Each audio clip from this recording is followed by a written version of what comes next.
Breaking news BRS హయాంలో వివిధ కార్పొరేషన్లు బోర్డులు అథారిటీల ద్వారా 453.16 ఎకరాల భూములు అమ్మినట్లు కాంగ్రెస్ ప్రభుత్వం బయటపెట్టింది.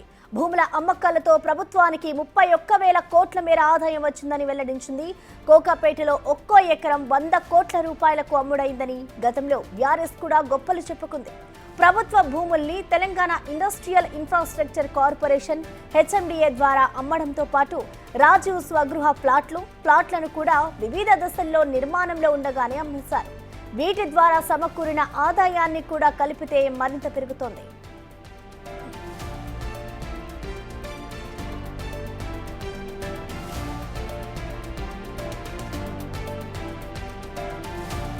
ఇప్పుడు రాష్ట్రంలో కొత్తగా కొలువుదీరిన ప్రభుత్వం కూడా ఆర్థిక అవసరాలకు ప్రభుత్వం భూముల్ని అమ్మే ప్రక్రియకు శ్రీకారం చుట్టింది. అందులో భాగంగానే కంచగచ్చిబౌలిలోని 400 ఎకరాల భూమిని మాస్టర్ ప్లాన్ లేఅవుట్ వేసి దశల వారీగా అమ్మేందుకు టెండర్లను ఆహ్వానించింది. అయితే ఇందులో హెచ్సిఈకి సంబంధించిన భూమి లేదని ప్రభుత్వం వివరణ ఇచ్చింది.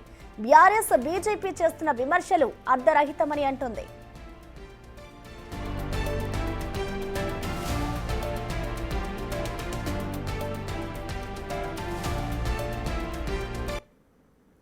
దీనిపై పూర్తి సమాచారాన్ని మా అసోసియేట్ ఇన్పుట్ ఎడిటర్ నగేష్ అందిస్తారు. నగేష్, సో బీఆర్ఎస్ హయాంలో 453 ఎకరాల సేల్స్ టీజీఐఐసి హెచ్ఎండిఏ ద్వారా వేలం ధర విక్రయం జరిపినట్టుగా ఒక డాక్యుమెంట్ బిగ్ టీవీ సంపాదించింది. 26 వాయిదాల్లో భూముల అమ్మకం జరిపినట్టుగా ఆ డాక్యుమెంట్ లో క్లియర్ గా రికార్డు ప్రకారంగా ఉంది. ఖజానాకు అప్పటి గవర్నమెంట్ కు 31,000 కోట్ల రూపాయలు భూముల అమ్మకం ద్వారానే, అంటే వేలం ద్వారానే ఆ డబ్బులు అప్పటి బీఆర్ఎస్ ప్రభుత్వ ఖజానాకు చేరాయి. కోకాపేటలో దాదాపుగా ఎకరం 100 కోట్ల చొప్పున అమ్మిన పరిస్థితి. కార్నామెట్ గాని, మోకిలా, బుద్ధివేల్లో సైతం, మేడిపల్లి, ఉప్పల్ బగాయత్, షాబాద్.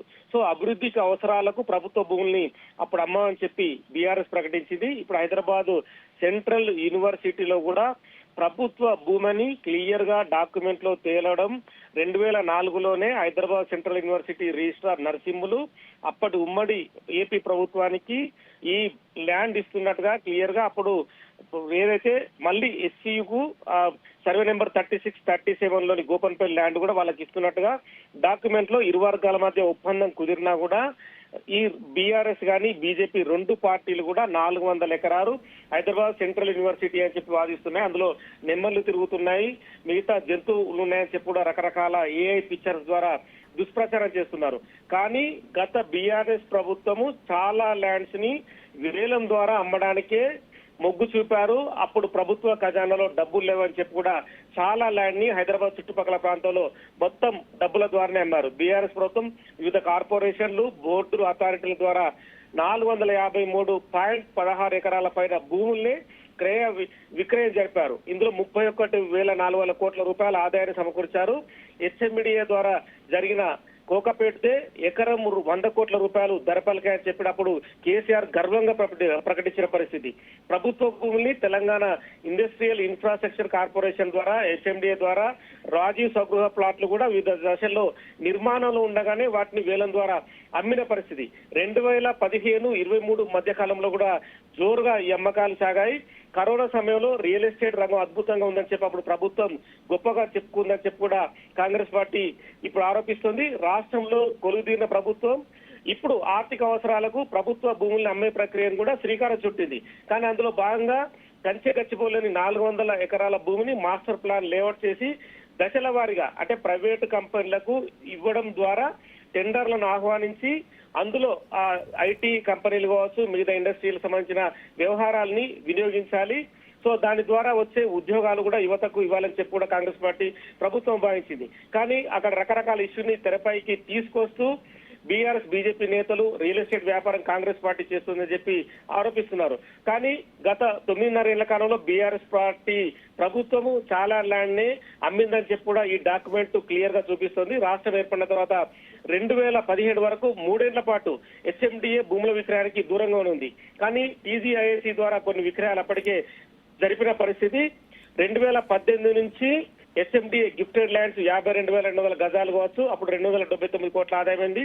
కోకాపేట నియోపోలిస్ అంటేనే దాదాపు ఎకరానికి 100 కోట్లు.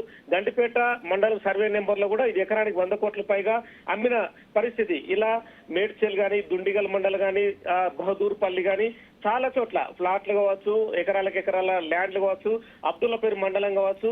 సో ఇవాళ వరుసగా కూడా ఈ ల్యాండ్లను అమ్మి 31,000 పైన కోట్ల రూపాయలు సంపాదించి వివిధ రకాల అంటే రైతు రుణమా, రైతు బంధు కావచ్చు, మిగతా పథకాలకు ఆ డబ్బుని వాళ్ళు పంపించిన పరిస్థితి. కాళేశ్వర ప్రాజెక్టు కూడా ఇలాంటి భూములు అమ్మడం ద్వారానే ఆదాయాన్ని సమకూర్చి ఆ డబ్బులన్నీ కూడా అక్కడ పెట్టిన పరిస్థితి.